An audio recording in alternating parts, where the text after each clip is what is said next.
علی بھائی، آج کا پہلا سوال ہے۔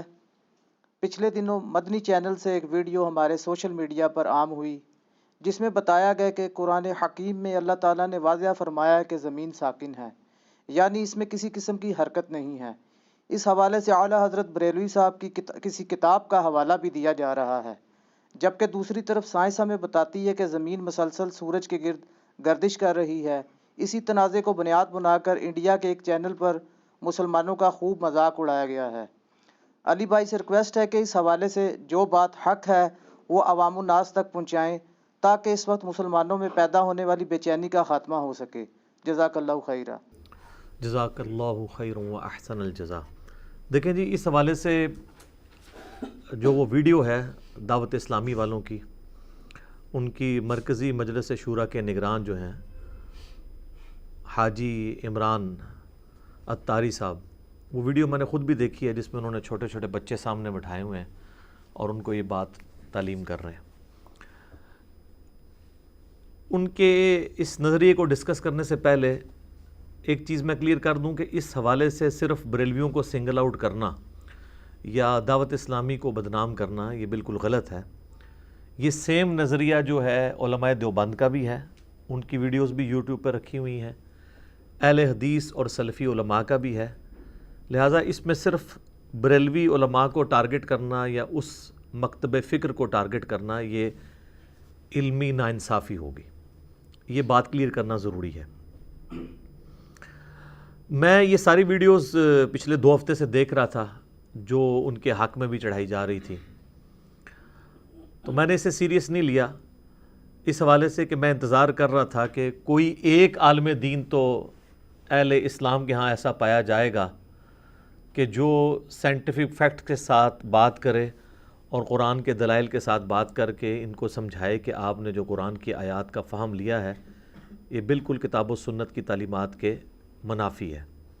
لیکن کوئی شخص بھی اس معاملے میں آگے نہیں آیا۔ اس کی وجہ یہ ہے کہ یہ خود بھی اسی قسم کا عقیدہ رکھتے ہیں۔ سامنے اس لیے نہیں آتے کہ پھر پڑھے لکھے لوگ ان سے متنفر ہو جائیں گے، تو یہ ایک ٹکٹ میں 2 مزے کر رہے ہیں، تو انشاءاللہ ان کو ہم زیادہ دیر مزہ نہیں کرنے دیں گے۔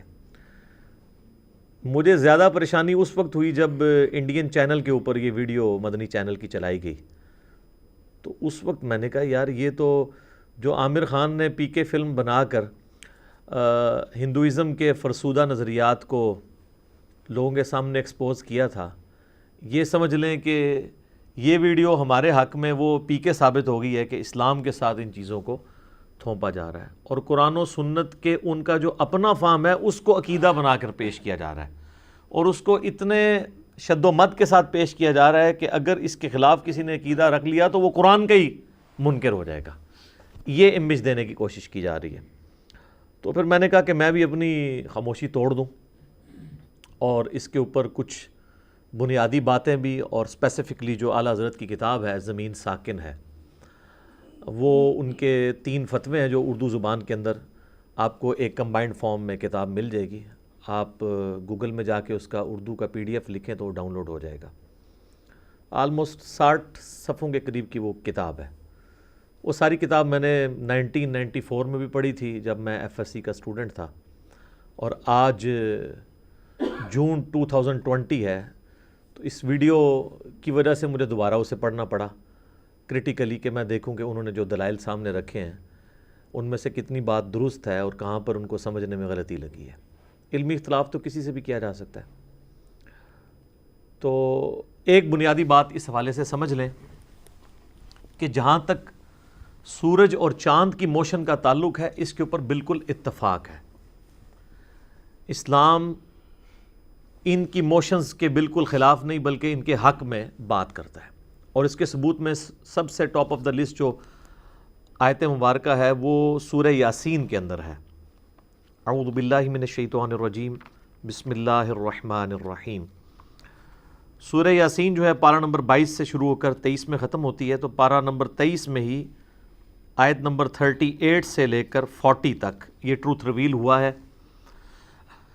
وَالشَّمْسُ تَجْرِي لِمُسْتَقَرٍّ لَهَا، اور سورج جو ہے وہ مقررہ راستے کے اوپر چل رہا ہے۔ ذَلِكَ تَقْدِيرُ الْعَزِيزِ الْعَلِيمِ، اور یہ وہ اندازہ ہے جو سورج کے لیے مقرر کیا ہے اس ہستی نے جو العزیز ہے اور العلیم ہے، یعنی غالب ہے اور اس کے علم کے ساتھ یہ سب کچھ ہو رہا ہے۔ وَالْقَمَرَ قَدَّرْنَاهُ مَنَازِلَ حَتَّى عَادَ كَالْعُرْجُونِ الْقَدِيمِ، اور چاند کے لیے بھی ہم نے منازل مقرر کی ہیں یہاں تک کہ وہ بالکل پتلا ہو کر کھجور کی ٹہنی کی طرح ہو جاتا ہے، آخری دنوں میں بھی اور سٹارٹ کے دنوں میں بھی۔ لَلشَّمْسُ يَنبَغِي لَهَا أَن تُدْرِكَ الْقَمَرَ، نہ تو سورج کو یہ شایع ہے کہ وہ چاند کو پکڑ سکے، یعنی یہ دونوں حرکت تو کر رہے ہیں لیکن آپس میں ٹکراتے نہیں ہیں۔ وَلَا اللَّيْلُ سَابِقُ النَّهَارِ، اور نہ رات کی یہ جرت ہے کہ وہ دن کے اوپر بازی لے جائے، یعنی ہر چیز اپنے ٹائم کے اوپر آئے گی۔ وَكُلٌّ فِي فَلَكٍ يَسْبَحُونَ، اور یہ تمام کی تمام چیزیں جو ہیں وہ تیر رہی ہیں اللہ تعالیٰ کی جو فضا ہے اس کے اندر۔ لفظ استعمال ہوا ہے تیرنے کا، فلوٹ کرنے کا۔ فلوٹنگ باڈی کی یہ خصوصیت ہوتی ہے کہ وہ بیک وقت موومنٹ بھی کر رہا ہوتا ہے اور اپنے ایکسس کے گرد روٹیٹ بھی کر رہا ہوتا ہے۔ آپ کوئی بھی بال اگر پھینکیں سمندر کے اندر یا دریا کے اندر تو آپ دیکھیں گے وہ آہستہ آہستہ اپنے اس کے گرد روٹیٹ بھی کرے گا موومنٹ کے دوران، یہ اس کی مجبوری ہے یہ کرنا۔ یہ دونوں موشنز بیک وقت اس کے اندر موجود ہوں گی، تو یہ سب سے اپروپریٹ ورڈ تھا جو بیک وقت روٹیشن کے لیے اور ریولوشن کے لیے استعمال کیا جا سکتا ہے۔ تو ان آیات کے حوالے سے جو لوگ زمین کو ساکن مانتے ہیں وہ کہتے ہیں یہ کل کا لفظ جو ہے نا یہ صرف سورج اور چاند کے لیے ہے، کیونکہ پیچھے کانٹیکسٹ وہ ہے۔ کسی حد تک ان کی بات درست ہے، لیکن یہ کیٹاگوریکلی بھی ہو سکتا ہے کہ اللہ تعالیٰ نے جتنے بھی اجرام فلکی بنائے ہیں، سیٹلائٹس ہوں، سٹارز ہوں، یہ تمام کی تمام چیزیں حرکت میں، اور ان کا حرکت میں رہنا ایک اللہ تعالیٰ کی قدرت کا مظہر ہے کہ بغیر کسی ایندھن کے، کسی فیول کے اللہ تعالیٰ نے ان کو صرف بنا کے کہیں پہ اسٹیگنیشن پوائنٹ پہ رکھ نہیں دیا ہوا اسٹیگنیشن کنڈیشن کے اندر، بلکہ ان کو موومنٹ بھی دی ہے۔ تو جہاں تک سورج کی موشن کا تعلق ہے یا چاند کی، تو اس پہ آپ یعنی علماء کو اگر کنسیڈر کریں اس اعتبار سے جو کچھ وہ حق سمجھتے ہیں، تو ہمارا جو ریویلڈ نالج ہے اور ایکوائرڈ نالج یہ دونوں متفق ہیں، یعنی وحی کا علم اور علم سائنس۔ البتہ جو موشن آف ارتھ کا ایشو ہے، زمین کی موشن، اس میں ہمارے علماء کا یہ خیال ہے قدیم بھی اور جدید کہ جی قرآن کی روح سے زمین ساکن ہے، لیکن سب کا نہیں ہے، اکثریت ڈومیننٹ کا یہی نظریہ ہے۔ تو ظاہر ہے کہ اس وقت جتنے بھی مکاتب فکر ہیں وہ ان کو ڈرائیو کرنے والے جتنے علماء ہیں وہ تو یہی نظریہ رکھتے ہیں، اور اس میں سب سے ڈومیننٹ تو یہاں پر بریلوی مکتب فکر ہے۔ ان کے امام اعلیٰ حضرت امام احمد بریلوی المتوفیٰ 1340 ہجری بمطابق 1921 ان کی ڈیتھ ہوئی، تو اپنی وفات سے 1 سال پہلے ہی انہوں نے یہ کتاب لکھی ہے 1920 کے اندر، زمین ساکن ہے۔ تو چونکہ وہ اب ساکن مانتے ہیں، اب پیچھے والے اس کو ڈیفینڈ کر رہے ہیں، اور اس حد تک ڈیفینڈ کر رہے ہیں کہ وہ یہ کہہ رہے ہیں کہ جس نے اس کے خلاف عقیدہ رکھا گویا اس نے قرآن کے خلاف عقیدہ رکھا، نعوذ باللہ، وہ اپنے فہم کو عقیدہ بنا کر پیش کر رہے ہیں، اس اعتبار سے کہ اس کا کوئی انکار کرے گا تو وہ کافر ہی ہو جائے گا۔ تو ارتھ کی موشن کو ڈسکس کرنے سے پہلے ایک بنیادی بات سمجھ لیں کہ اسلام روئے ارض پہ وہ واحد ریلیجن ہے جو توہمات کو چھوڑ کر ڈیفینیٹ علم کے اوپر بنیاد رکھتا ہے۔ قرآن حکیم میں سورہ بنی اسرائیل کے اندر جو 10 کمانڈمنٹس آئی ہیں ان میں سے 9th کمانڈ ہے سورہ بنی اسرائیل آیت نمبر 36، وَلَا تَقْفُ مَا لَيْسَ لَكَ بِهِ عِلْمٌ، اے انسان کسی چیز کی پیروی اس وقت تک مت کر جب تک کہ تجھے اس کے بارے میں ڈیفینیٹ علم نہ حاصل ہو جائے۔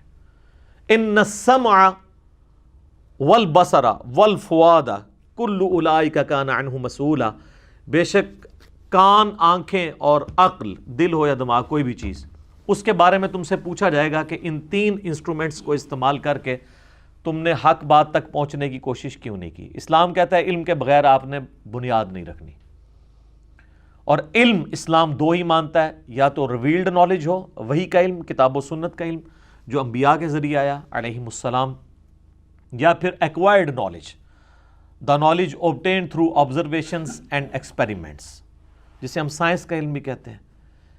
یہ اللہ تعالیٰ کا ہی دیا ہوا علم ہے، اور یہ ہمارا جو سائنس کا علم ہے یہ فزیکل ورلڈ کے فینومینا کے ساتھ ڈیل کرتا ہے. جو قانون قدرت ہیں یا ان کو موسٹ اپروپریٹ کہیں کہ خدائی قوانین، یہ خدا کا قانون ہے کہ آگ جلاتی ہے اور پٹرول آگ کو بھڑکا دیتا ہے، پانی آگ کو ٹھنڈا کر دیتا ہے. یہ سارے قدرت کے قوانین ہیں. یہ اتنے محکم ہیں کہ ٹوٹتے نہیں. اللہ کے لیے کوئی پرابلم نہیں، لیکن اللہ بھی کبھی کبھار ان کو توڑتا ہے. ابراہیم علیہ السلام کے لیے ایک ہی دفعہ آگ ٹھنڈی ہوئی ہے، موسیٰ علیہ السلام کے لیے ایک ہی دفعہ سمندر میں راستہ بنا ہے. روز روز یہ قوانین ٹوٹتے نہیں، ورنہ یہ سائنس پاسبل ہی نہ ہو. تو یہ اللہ تعالیٰ کے محکم قوانین ہے، اور یہ اتنے محکم ہیں کہ اللہ تعالیٰ نے سورۃ البقرہ کے اندر ابراہیم علیہ السلام کا ایک مجادلہ ہوا تھا اس وقت کے حکمران کے ساتھ، نمرود کے ساتھ، اللہ تعالیٰ کی ایگزسٹنس کے اوپر. تو اس میں ابراہیم علیہ السلام کی جس دلیل کے اوپر وہ خاموش ہو گیا تھا وہ یہی فزیکل فینومین آف نیچر کی دلیل تھی. سورۃ البقرہ کی آیت نمبر ہے 258. قال ابراہیم فإن اللہ یأتی بالشمس من المشرق. ابراہیم نے کہا کہ بے شک اللہ تو وہ ہے جو کہ مشرق سے سورج کو نکالتا ہے. فأتی بہا من المغرب. اگر تجھے خدا ہونے کا دعویٰ تو کرتا ہے نا تو تو سورج کو مغرب سے نکال کے بتا. فبہت الذی کفر. تو اللہ تعالیٰ فرماتا ہے کہ ہکا بکا رہ گیا وہ کافر. اب ظاہر ہے وہ کچھ بھی نہیں کر سکتا تھا. اس کا جواب تو پھر اس کو فزیکلی کر کے بتانا تھا. تو یہ جو قانون قدرت تھا، یعنی سورج کا مشرق سے نکل کے مغرب میں جانا، اس قانون کو ابراہیم علیہ السلام نے اللہ تعالیٰ کی حق میں دلیل کے طور پر پیش کیا. لہذا فزیکل فینومینا آف نیچر جو اللہ تعالیٰ کے قوانین ہیں بڑے محکم بنائے ہوئے، ان کو قرآن نے دلیل کے طور پر پیش کیا ہے. قرآن حکیم میں آلموسٹ 6,500 آیات ہیں، ان میں سے 1,000 کے قریب آیات انہی فزیکل فینومینا آف نیچر کے اوپر ہے، قانون قدرت کے اوپر ہے. اور اللہ تعالیٰ ان کو تذکیر کا، نصیحت کے ذریعے کے طور پر پیش کرتا ہے. اب یہ ایک الگ سے ٹاپک ہے، میں گھنٹوں اس پہ بول سکتا ہوں.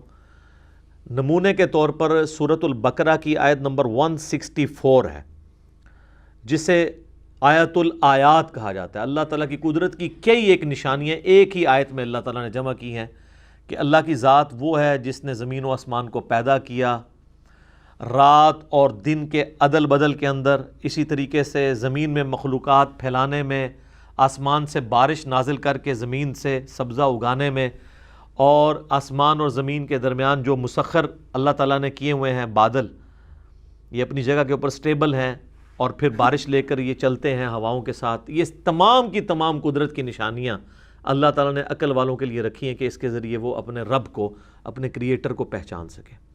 اس کے علاوہ بھی اگر کسی کو شوق ہو تو سورۃ النحل پڑھ کے دیکھ لیں، سورہ الروم پڑھ کے دیکھ لیں. یہ وہ صورتیں ہیں جن میں اللہ تعالیٰ نے ڈیٹیل کے ساتھ اپنی قدرت کی نشانیوں کو بیان کیا ہے. اور اسی کو شاہ ولی اللہ دہلوی نے التذکیر بآلاء اللہ کہا ہے. اس میں ٹاپ آف دا لسٹ سورۃ الرحمن ہے، 31 ٹائمز یہ آیت آئی ہے. فَبِأَيِّ آلَاءِ رَبِّكُمَا تُكَذِّبَانِ. اے جن و انس کے دو بھاری گروہ ہو، تم اپنے رب کی کون کون سی نعمتوں کو اور اپنے رب کی کون کون سی قدرت کی نشانیوں کو، یہ اپروپریٹ ترجمہ ہے، جھٹلاؤ گے. اور یہ مودودی صاحب کو یہ اللہ تعالیٰ نے حکمت دی تھی، کیونکہ دوزخ کی آیات کے بعد بھی آتا ہے فَبِأَيِّ آلَاءِ رَبِّكُمَا تُكَذِّبَانِ. یہ مودودی صاحب نے ترجمہ کیا ہے کہ قدرت کی بڑی بڑی نشانیاں جو ہیں، ان نشانیوں کو تم کس طرح اے جن و انس جھٹلا سکتے ہو. تو اس طرح کے جب ایشوز آئیں نا قرآن سائنس کے حوالے سے، تو میں مشورہ دوں گا کہ ایک دفعہ ضرور تفہیم القرآن مولانا مودودی رحمہ اللہ کی پڑھ لیا کریں، کیونکہ وہ آج کے دور کی تفسیر ہے. اس کے پاس قرآن و سنت کا علم بھی تھا، اور ان کے پاس جو ہے وہ سائنس کا علم بھی تھا، اور موجودہ جتنے بھی علوم ہیں ان کے اوپر اللہ تعالیٰ نے انہیں ایک مہارت دی تھی. اس لیے اس طرح کی کمزوریاں آپ کو ان کی تفسیر کے اندر نظر نہیں آئیں گی. بہرحال ارتھ کی موشن کے اوپر جو اختلاف پایا جاتا ہے وہ اس لیے کہ ایک تو وحی کے علم کو صحیح طریقے سے پریزنٹ نہیں کیا گیا، دوسری طرف سائنس کے علم سے بالکل آنکھیں بند کر لی گئیں. اور اس کا رزلٹ یہ ہے کہ اس وقت جو تھوڑی بھی عقل رکھنے والے لوگ ہیں وہ تو دیندار لوگوں سے کیا، دین سے بھی متنفر ہونے کی طرف جا رہے ہیں اگر کسی پلیٹ فارم سے صحیح طریقے سے ان کے ایشو کو ایڈریس نہ کیا گیا. اور ایشو کو ایڈریس کرنا یہ نہیں ہے کہ ہم صرف قرآن سے اس نظریے کا دفاع کریں، بلکہ جو مخالفین ہیں انہوں نے جس بات کو غلط سمجھا ہے اس کو صحیح طریقے سے ان کے اوپر ان کی غلطی آشکار کی جائے، تاکہ ہماری جو نوجوان نسل ہے وہ دین کے معاملے میں دین سے متنفر نہ ہو، قرآن و سنت کی تعلیمات سے متنفر نہ ہو۔ پچھلے 100 سال کے اندر جو انسانی ترقی ہوئی ہے سائنس کی فیلڈ کے اندر، یہ پوری انسانی ہسٹری کی ترقی کے اوپر بھاری ہے۔ اتنی پوری انسانی تاریخ میں ترقی نہیں ہوئی۔ لیکن 100 سال سے پیچھے آپ چلے جائیں، ہزاروں سال تک، تو آپ کو ہر بات جو آپ فزیکل فینامنا سے پیش کرتے ہیں وہ سطحی طور پہ لوگوں کو معلوم تھی اور وہ لوگوں کو اپیل کرتی تھی، آج بھی کرتی ہے، لیکن آج اس سے زیادہ ڈیٹیلز انسان کے پاس آ چکی ہیں۔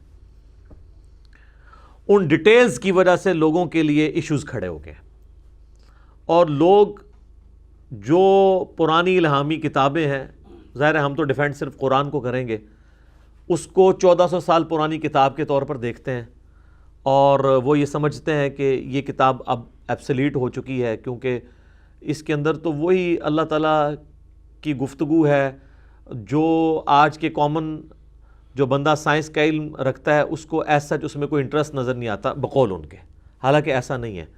قرآن صرف ان 100 سالوں کے لیے تو نازل نہیں ہوا، پوری انسانی ہسٹری میں اگر دیکھیں ان 100 سالوں کی تو کوئی اہمیت نہیں ہے۔ یہ تو آج ہمیں باریکیاں پتہ چلنی شروع ہوئی ہیں نا۔ تو قرآن چونکہ لٹریچر کی کتاب ہے تو لٹریچر کی زبان میں بات کرتی ہے۔ لٹریچر کی زبان میں جب بات ہو رہی ہوگی تو اس میں پھر آپ ویسی بات کریں گے جو ایک عام انسان اس فزیکل ورلڈ کو دیکھ کر آبزرو کرتا ہے۔ اس میں آپ خوردبین کی یا ٹیلیسکوپ کی یہ باتیں نہیں کریں گے، اگرچہ بعض چیزیں اس حوالے سے بھی ٹروتھ ریویل کی ہیں قرآن نے، خصوصاً ایمبریالوجی کی فیلڈ میں، کہ ایک ایمبریو جو ہے بچے کی فارم تک کن سٹیجز سے پہنچتا ہے۔ یہ تو 1980 کے بعد انسانیت کو الیکٹرانک مائکروسکوپ کے ذریعے چیزیں پتہ چلنی شروع ہوئی ہیں، پہلے تو نہیں پتہ تھیں، لیکن قرآن میں اس کی ڈیٹیلز موجود ہیں۔ آج وہ میرا ٹاپک نہیں ہے، بہرحال کئی ایک چیزوں کی ڈیٹیلز کوئی نہیں موجود ہیں، اور وہ ضرورت بھی نہیں تھی۔ قرآن نے تو چونکہ پوری انسانیت کے لیے اس نے فزیکل ورلڈ سے جو تعلق رکھنے والی چیزیں ہیں وہ چیزیں اس نے ایڈریس کرنی ہیں، جو چیزیں ہر انسان چاہے وہ کسی بھی زمانے کا ہو اس کے لیے وہ فائدہ مند ہو۔ ورنہ تو یہ 8 سے 100 سال کے پہلے کے انسان کو اگر ہم ایسٹرونومی کی وہ آج والی باتیں بتائیں تو ان کے لیے کیا دلچسپی ہوتی ہے، لیکن اس زمانے کی جو مثالیں قرآن میں بیان ہوئی ہیں وہ آج کے لیے بھی دلچسپی کا باعث ہیں، کیونکہ وہ سب کے سب لوگ آبزرو کرتے ہیں۔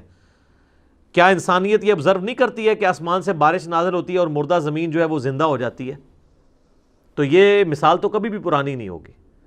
اسی طریقے سے قرآن میں سورۃ الانعام میں آیا کہ ایک ہی پانی سے سارے درخت سیراب ہوتے ہیں اور تم دیکھتے ہو کہ مختلف پھلوں کے ذائقے مختلف ہیں۔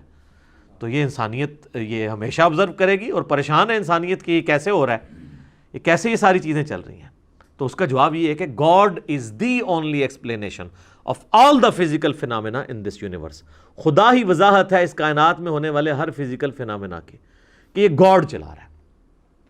تو قرآن چونکہ لٹریچر کی زبان میں بات کرتا ہے، اس لیے بعض اوقات قرآن کی گفتگو کو لوگ میتھمیٹیکل گفتگو یا سائنس کی کتاب کے طور پر دیکھنا شروع کرتے ہیں تو پرابلم کھڑی ہو جاتی ہے۔ قرآن سائنس کی کتاب نہیں ہے، یہ سائنس کی کتاب ہے، اللہ کی آیات، نشانیوں کی، سائن انگلش میں کہتے ہیں نشانی کو، قدرت کی نشانیاں بیان کی گئی ہیں جو ایک عام انسان آبزرو کرتا ہے، چاہے وہ آج کا ہو، چاہے آج سے 10,000 سال پہلے کا ہو، یا آج سے 10,000 سال بعد کا، اگر انسانیت نے اتنی دیر زندہ رہنا ہے۔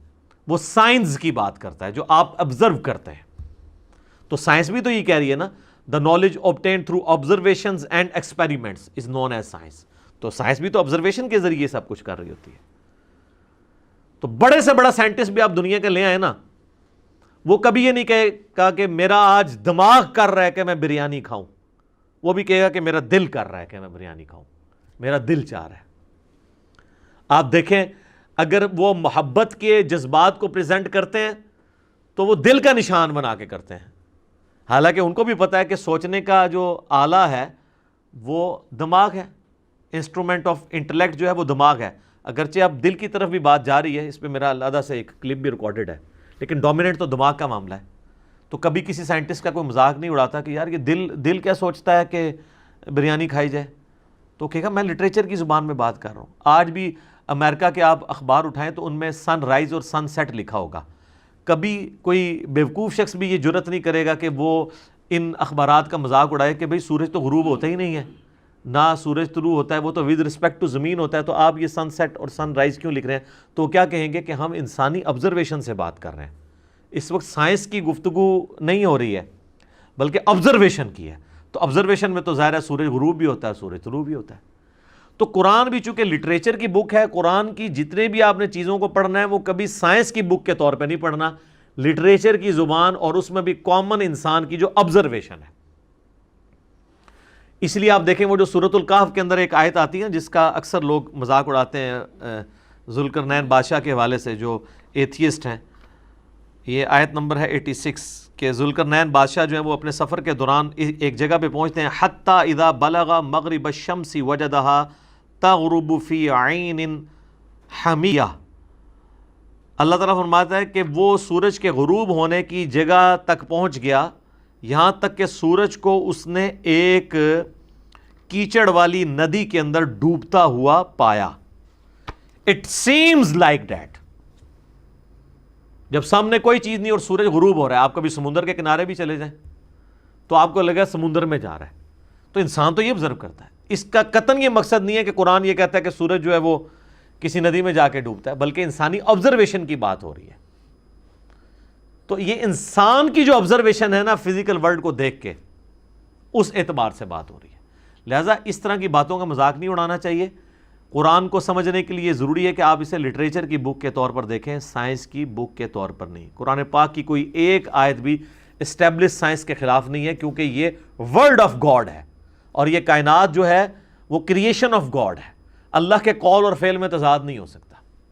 اور یہ یاد رکھیے گا سائنس جو ہے وہ صرف فزیکل ورلڈ کے ساتھ ڈیل کرتی ہے, جو فزیکل ورلڈ نہیں ہے اس کے ساتھ وہ ڈیل نہیں کرتی. جنات کی مثال دینا کہ سائنس جنات کو نہیں مانتی, وہ اس لیے نہیں مانتی کہ وہ اس کے ساتھ ڈیل نہیں کرتی.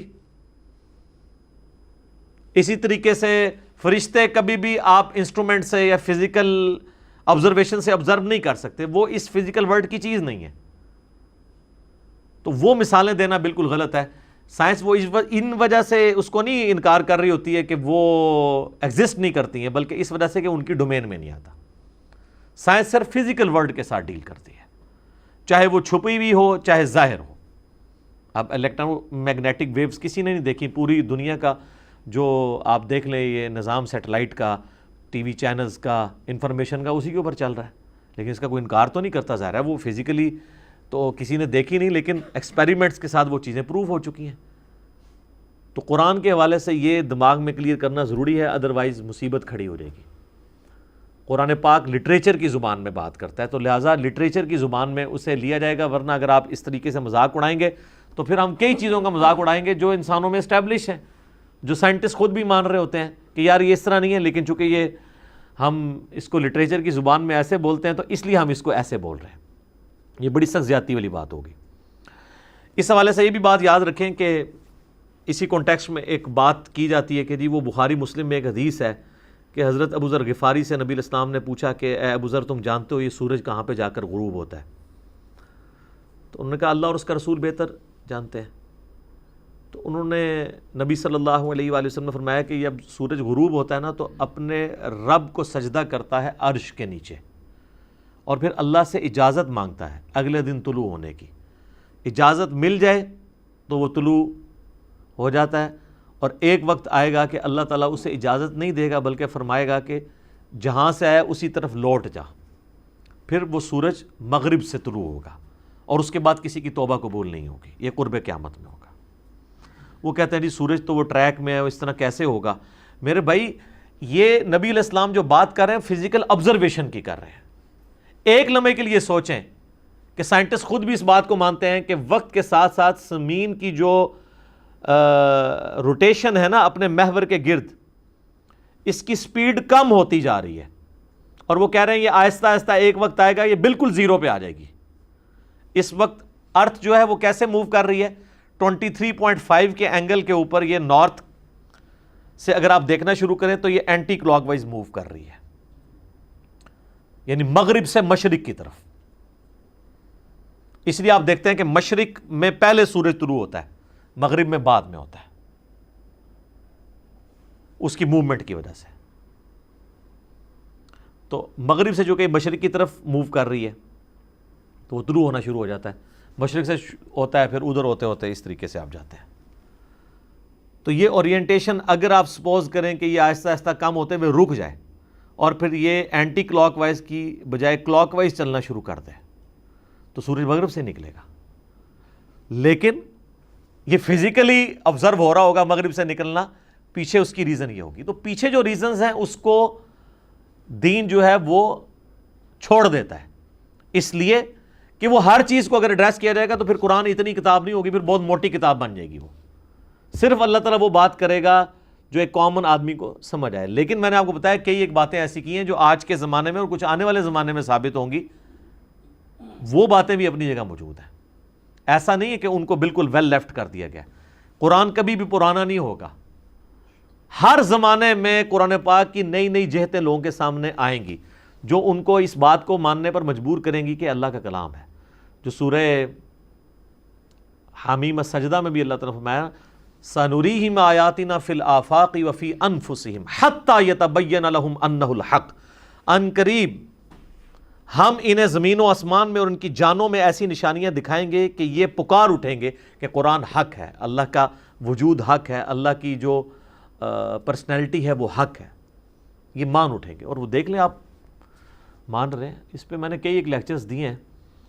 آپ میرا ایک لیکچر ہے ہو از اللہ, مسئلہ number 60 in the light of scientific facts, Urdu کے اندر اللہ کون ہے. ایک اور لیکچر ہے مسئلہ نمبر 83B ہو کریٹڈ گاڈ, اور جدید شیطانی وسوسوں کا تحقیقی جائزہ. اللہ کو کس نے پیدا کیا, جس میں میں نے آج کے دور کے بڑے جو لیڈنگ ایتھیسٹ ہیں 80+ ان کی ایج ہے, پروفیسر رچرڈ ڈاکنز کی کتاب دا گاڈ ڈیلوژن, اس کا میں نے کریٹیکل انالیسس اس میں پیش کیا تھا. تو اسی طریقے سے ایک لیکچر ہے قرآن ورسز ماڈرن سائنس, اس میں نے اس حوالے سے کافی مقدمے میں چیزیں کلیئر کی, کچھ آج میں نے کور کی ہیں, باقی میں سکپ کرتا ہوں. ان 3 لیکچرز کا لنک ہم نیچے دے دیں گے. جسے شوق ہے نا ان چیزوں کو سمجھنے کا تو وہ پھر ظاہر ہے کہ یہ 5 منٹ میں تو بات نہیں سمجھائی جاتی, یہ پورا مقدمہ ہے. 5 منٹ میں تو آپ ہاں یا نہ میں جواب دے سکتے ہیں, پورا مقدمہ سمجھانے کے لیے تو پھر ڈیٹیلڈ گفتگو کم از کم 40-50 منٹ کی چاہیے ہوتی ہے. تو اس طرح کی جو مثالیں دیتے ہیں نا قرآن پاک سے, تو وہ سمجھ لیں کہ یہ قرآن ڈیل کر رہا ہے ان چیزوں کے ساتھ. قرآن اس کی روحانی جو ریزن ہے نا اس کی طرف انسانیت کو مائل کرتا ہے کہ God is the only explanation of all the physical phenomena. اور سائنس کی یہ فیلڈ نہیں ہے. سائنس صرف یہ کہتی ہے کہ ہم کسی چیز کو ڈسکور کریں گے اور اس کے پیچھے اس کی ریزن تلاش کریں گے, اور اس کے پیچھے کیا ریزن ہے وہ کہتے ہیں ہماری ڈومین ہی نہیں ہے. کیا ہوا, زلزلہ آیا, کیوں آیا, ٹیکٹونک پلیٹس کی وجہ سے آیا. یہ کیسے ڈسٹرب ہوئی, وہ کہتے ہیں یہ ہماری فیلڈ نہیں ہے, it is physical phenomena of nature. ایسا ہی ہوا کرتا ہے, اسی میں تو قیامت ہے. ایسا ہی کیوں ہوا کرتا ہے, کون ڈیسائیڈ کرتا ہے کہ کس پلیٹ کو کس وقت کس کے ساتھ ٹکروانا ہے. شہاب ثاقب ستاروں سے ٹوٹ کے گرتے ہیں, کہتے ہیں فزیکل فینومینا. بھی کون ڈیسائیڈ کرتا ہے کہ کس وقت کتنا ٹکڑا فلاں ستارے سے ٹوٹ کے گرے گا, وہ کہتے ہیں یہ تو کوئی پریڈکٹ نہیں کر سکتا. اسی کے پیچھے ڈیوائن سورس ہے اللہ. تو وہ ریزن اپنی جگہ ہے, فزیکل ریزن بھی ہوتی ہے, اس کے پیچھے روحانی ریزن موجود ہوتی ہے, اور قرآن روحانیت کی طرف لے کے جاتا ہے. تو یہ نبی اسلام نے جو فرمایا نا سورج سجدہ کرتا ہے اللہ تعالیٰ کے عرش کو, تو بالکل ٹھیک ہے. تو قرآن حکیم میں آیا کہ یہ جو بجلی چمکتی ہے وہ اللہ کی تسبیح بیان کرتی ہے, لیکن تم سمجھ نہیں سکتے. بالکل صحیح ہے, اس لیے کہ یہ وہ چیزیں ہیں جو فزیکل ورلڈ سے تعلق نہیں رکھتی ہیں, اور نہ ان چیزوں کی ان ریزنز کی وجہ سے قرآن جو ہے وہ سائنس کے خلاف ہو جاتا ہے. قرآن کی ڈومین الگ ہے, سائنس کی ڈومین الگ ہے. اور سائنس کی عاجزی ہے کہ وہ یہ مانتی ہے کہ ہم ان چیزوں میں ہر چیز دوسری چیز کو جو ہے وہ اپنی طرف کھینچ رہی ہے, اٹریکٹ کر رہی ہے, جو نیوٹنز لا آف گریویٹیشن ہے, اور وہ فورس ڈائریکٹلی پروپورشنل ہے دونوں کے ماسز کے ساتھ. تو ان سے پوچھیں کہ گریویٹیشنل فورس جو ہے یہ کہاں سے آ گئی ہے, کیوں ہے کہ مادہ دوسرے کو کھینچتا ہے. وہ کہتے ہیں ایسا ہی ہوا کرتا ہے. ایسا ہی کیوں ہوا کرتا ہے, وہ کہتے ہیں اس فیلڈ میں ہم اس گہرائی میں نہیں جائیں گے کہ یہ کیسے ہو رہا ہے. ہمارا کوشچن صرف اس فزیکل چیز کو آبزرو کرنا ہے. تو یہ چیزیں لے کے اس طرح کی مخالفت کرنا یہ بالکل غلط ہے. شہاب ثاقب کا میٹرائٹس کا ایشو ہو, اسی طریقے سے یہ سورج کے حوالے سے احادیث ہوں، قرآن پاک کی آیات ہوں، ان کو روحانی اعتبار سے قرآن ڈیل کر رہا ہے، اور سائنٹیفک حوالے سے سائنس کی جو ڈیٹیلز ہیں ہم ان کو مانیں گے جب تک کہ وہ قرآن و سنت کے خلاف ٹکرائے نہ. اور وہ ٹکرانے کا ڈیسیژن ایک میٹرک پاس یا 5ویں کلاس کا پاس ہوا وہ مولوی نہیں کرے گا، بلکہ وہ کرے گا جس کے پاس دنیاوی تعلیم بھی ہو، جسے دین کا نالج بھی ہو، کہ وہ پھر آپ کو سمجھا سکے کہ یہ معاملہ ہے کیا، ورنہ تو آپ کیا سے کیا معاملہ بنا دیں گے. یہ اذان شروع ہوا چاہتی ہے، بقیہ کی گفتگو انشاءاللہ اذان کے وقفے کے بعد انشاءاللہ تعالی. اچھا میرے بھائیو، ایک اور بات یہاں پہ یاد رکھیے گا کہ جہاں تک دینی احکامات کا تعلق ہے تو ہم اپنے سلف کی طرف دیکھیں گے کہ کتاب و سنت سے انہوں نے دین کے جو احکامات ہیں، چاہے وہ عقائد سے تعلق رکھتے ہوں جنہیں ہم کہتے ہیں اصول، اور چاہے وہ فروع سے تعلق رکھتے ہوں جیسے فقہی احکام و مسائل ہیں یا فروعی اختلافات ہیں، اس میں ہم سلف کی طرف دیکھیں گے. اس میں کوئی نئی چیز ایڈ نہیں ہونی، نہ کوئی چیز انوینٹ ہونی ہے، وہ شریعت مکمل ہو چکی ہے. لیکن جہاں تک سائنٹیفک فیکٹس کا تعلق ہے اس میں ہم خلف کی طرف یعنی بعد کے لوگوں کی طرف دیکھیں گے. اور یہ جو اصول ہے یہ مسلمہ ہے، کیونکہ ہمارے پرانے بزرگوں کو کئی ایک چیزیں نہیں پتہ تھی جو بعد کے لوگوں کو پتہ چلی. اب اگر میں ان بزرگوں کی ان غلطیوں کو ہائی لائٹ کروں گا ایبسولوٹلی خود سے تو لوگوں کو برا لگتا ہے. میں آپ کو بزرگ ورسز بزرگ کی ایک مثال دیتا ہوں. امام محمد غزالی المتوفیٰ 505 ہجری، آلموسٹ ان کو آپ سمجھ لیں کہ 900 سال ہو چکے ہیں فوت ہوئے پہ. ان کی مشہور زمانہ کتاب ہے کیمیائے سعادت. اس میں انہوں نے اللہ تعالیٰ کے وجود کے اوپر دلائل دیتے ہوئے یہ بات لکھی کہ اللہ تعالیٰ کی جو قدرت کی بڑی بڑی نشانی ہیں ان میں سے ایک نشانی انہوں نے ڈسکس کی سورج. اس میں وہ لکھتے ہیں کہ سورج جو ہے یہ زمین سے 160 گنا بڑا ہے، 160 ٹائم. 160 زمینیں ملیں تو ایک سورج بنتا ہے. جبکہ آج ہمارے بچے کو بھی یہ بات پتہ ہے کہ سورج زمین سے 160 گنا نہیں ہے، نہ 1060 گنا، نہ 1,60,000 گنا، بلکہ 13 لاکھ گنا بڑا ہے. اب ہم کے پرانے بزرگوں کو غلطی لگی اس لیے کہ ان کے پاس سائنس کا علم کم تھا. یہ کوئی دینی مسئلہ تو انہوں نے بیان نہیں کیا. اور اگر آپ کو ہمارے بچوں سے چڑ ہو جن کے پاس دین کا علم بھی ہے اور دنیاوی انفارمیشن بھی، تو ہم آپ کو اعلیٰ حضرت کی مثال دیتے ہیں. یہ جس کتاب کو آپ نے اٹھا کے ایک ہنگامہ کھڑا کر دیا پوری دنیا کے اندر، زمین ساکن ہے، اس کتاب کے اندر خود اعلیٰ حضرت نے لکھا ہے کہ جو زمین اور سورج کا جو ریشو پروپورشن ہے، سورج زمین سے 13 لاکھ گنا بڑا ہے. اعلیٰ حضرت کہہ رہے ہیں المتوفیٰ 1340 ہجری کہ یہ 13 لاکھ گنا بڑا ہے، جبکہ ان سے 800 سال پہلے امام غزالی کہہ رہے ہیں 160 گنا ہے. آپ مجھے بتائیں دونوں میں سے کس بزرگی کو آپ نے لے کے چلنا ہے؟ اگر اعلیٰ حضرت کی بزرگی بچاتے ہیں تو امام غزالی کی بزرگی فارغ ہو جائے گی، اور اگر امام غزالی کی بچاتے ہیں تو اعلیٰ حضرت کی. حالانکہ دونوں کو اگر ہم سائنٹیفکلی دیکھیں تو اعلیٰ حضرت کی بات درست ہے، امام غزالی کی بات غلط ہے. لیکن اس سے رزلٹ یہ بھی نکلا کہ پرانے بزرگوں کو کئی معاملات کے اندر سائنٹیفک فیکٹس میں غلطیاں لگی ہیں، اور یہ اعلیٰ حضرت نے خود نہیں کیلکولیٹ کیا 13 لاکھ گنا. انہوں نے لکھا ہے کہ جو فلکیات کے ماہرین ہیں، جو اس فیلڈ کے لوگ ہیں، انہوں نے ہمیں یہ بات بتائی ہے. انہوں نے کہا میں اس کے ساتھ ایگری کرتا ہوں، بلکہ انہوں نے کہا کہ میں تو کہتا ہوں یہ تقریباً 14 لاکھ گنا بڑا ہے. یہ بھی لکھا ہے، اور ہم یہ انشاءاللہ جے پی جی ایڈ کریں گے تاکہ کسی کو اس حوالے سے آمدہ اعتراض اٹھانے کی جرت نہ رہے. اور اس سے بھی بڑھ کر ہمارے محبوب صلی اللہ علیہ وآلہ وسلم کا ایٹیچیوڈ کیا تھا؟ صحیح مسلم میں اوپر تلے 3 احادیث ہیں انٹرنیشنل نمبر کے مطابق 6126 سے لے کر 6128 تک، جس کے اوپر امام نووی نے صحیح مسلم کا باب باندھا ہے کہ کن معاملات میں نبی صلی اللہ علیہ وآلہ وسلم کی اطاعت واجب ہے اور کن میں واجب نہیں ہے. یہ بڑی حیران کن بات ہے. اس کے نیچے یہ 3 حدیثیں لے کے آئے جسے ہم کہتے ہیں وہ تعبیر النحل والا واقعہ، کھجوروں کی پیوند کاری والا. اور یہ مسلم شریف ہے، مولانا شریف نہیں ہے، نہ کوئی سٹوری شریف ہے. وہ حدیث یوں ہے کہ جب نبی صلی اللہ علیہ وآلہ وسلم مدینہ شریف ہجرت کر کے گئے تو آپ کا تو چونکہ سارے کا سارا آپ کو پتہ ایکسپیرینس بھیڑ بکریاں پالنے کا تھا، یہ آپ کی فیلڈ تھی. آپ نے وہاں پر دیکھا کہ لوگ کھجوروں کی پیوند کاری کرتے ہیں، گرافٹنگ کرتے ہیں زیادہ پھل حاصل کرنے کے لیے. تو نبی علیہ السلام نے جب ان کو یہ کرتے ہوئے دیکھا تو آپ نے فرمایا کہ اگر یہ نہ کرو تو کیا ہے؟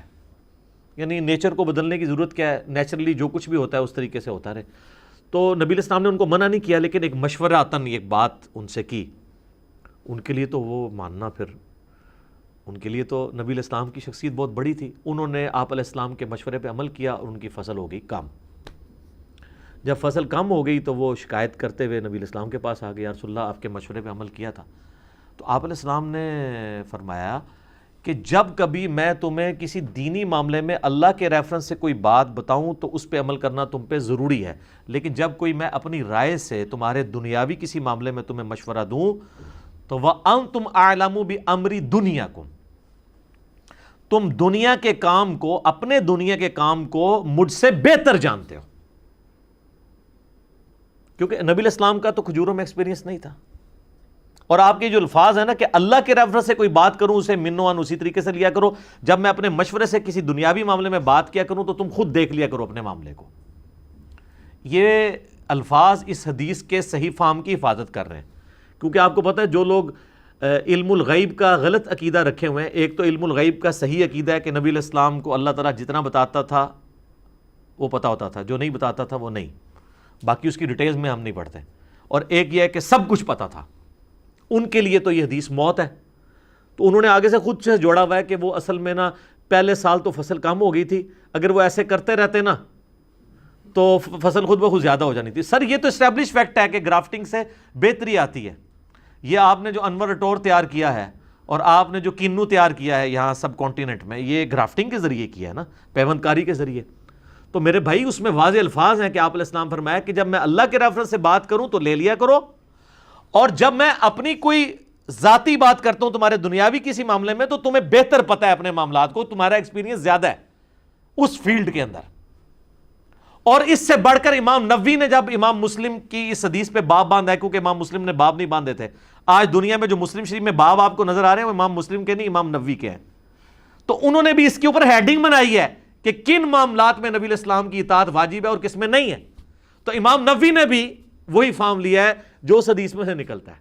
تو یہ میں بتا رہا ہوں، یہ کہانیاں کرواتے ہیں. تو اب مجھے بتائیں نبی علیہ السلام جب اپنے بارے میں یہ بات کر رہے ہیں تو کتنے انصاف پسندی ہے کہ آپ علیہ السلام ہماری ہدایت کے امام ہیں. آپ علیہ السلام ہمیں ایٹم بم بنانے کا طریقہ بتانے کے لیے دنیا میں نہیں آئے ہیں. آپ علیہ السلام دنیا میں آئے ہیں اللہ کی شناخت کے لیے. اور یہ کوئی آپ کا عیب نہیں ہے. ڈاکٹر اقبال شاعر تھے، ان کی خوبی تھی، لیکن نبی علیہ السلام کو شاعر ماننا آپ کا عیب ہے. وما علمناہ الشعر وما ينبغی لہ، ہم نے اس نبی کو شعر کہنا نہیں سکھایا، نہ ان کی شان کے لائق ہے.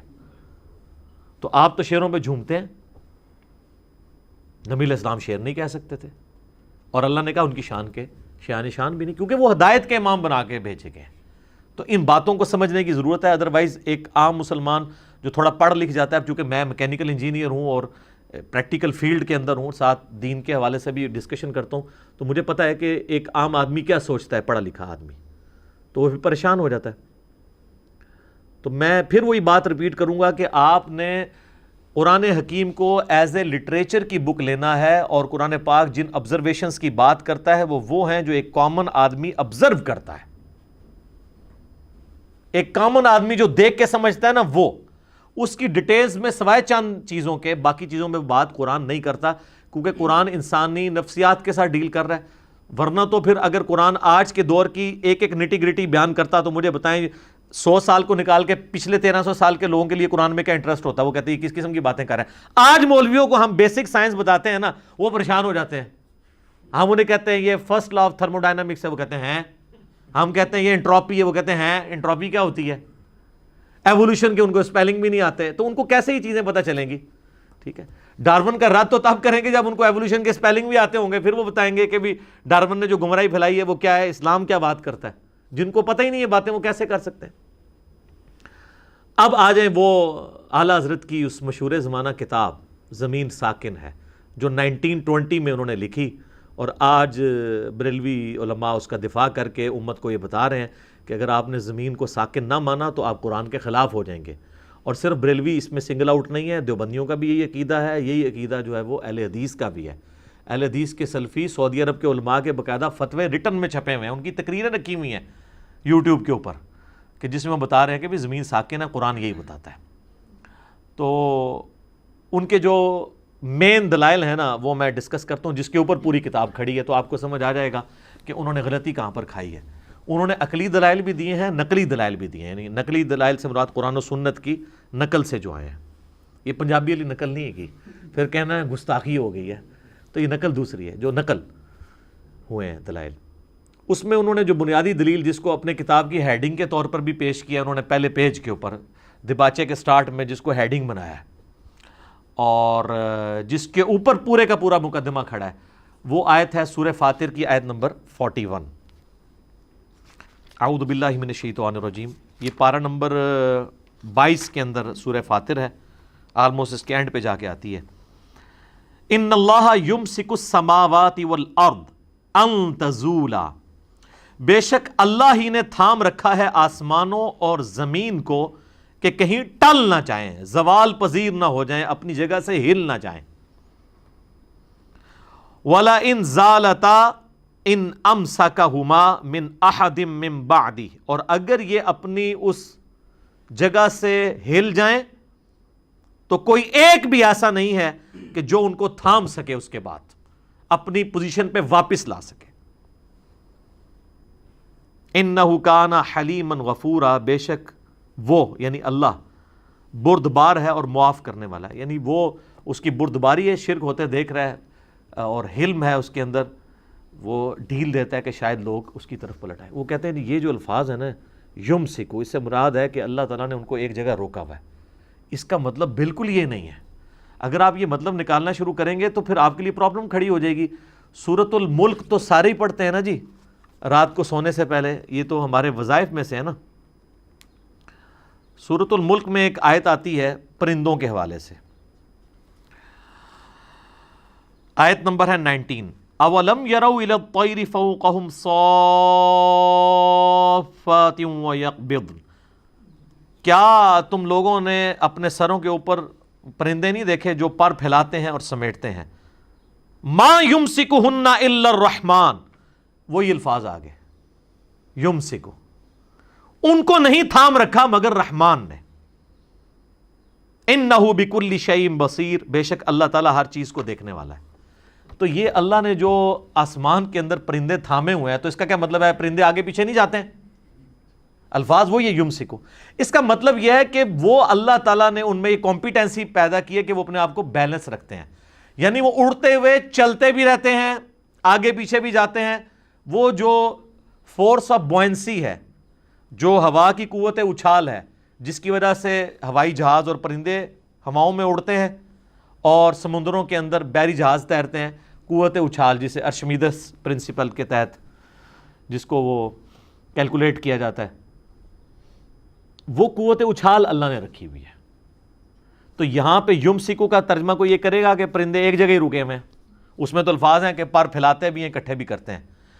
اگر صرف پھیلانے کا ہوتا نا تو یہ کہتے ہیں دیکھو بعض اوقات اینڈ کھلوتے بھی رہتے ہیں نا، لیکن جب وہ پھیلا رہے اور کٹھے کر رہے ہوتے ہیں اس میں کھڑے نہیں ہوئے ہوتے، آگے جا رہے ہوتے ہیں۔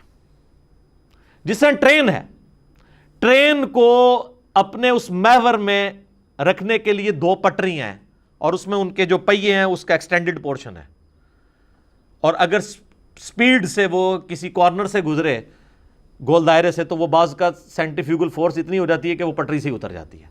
تو ہم یہ کہہ سکتے ہیں کہ پٹری نے ٹرین کو اپنی جگہ پہ رکھا ہوا ہے۔ اس کا یہ مطلب نہیں ہے کہ ٹرین ایک جگہ پہ رکی ہوئی ہے، بلکہ اسی طریقے سے اللہ تعالیٰ فرماتا ہے ہم نے اسے بیلنس کیا ہوا ہے کہ اپنی جگہ سے، یعنی جس محور پہ ہم نے اسے سیٹ کر دیا ہے، وہ 23.5 کا اینگل ہے نارتھ کے ساتھ، اور نارتھ سے دیکھیں تو اینٹی کلاک وائز مغرب سے مشرق کی طرف گھومتی ہے زمین۔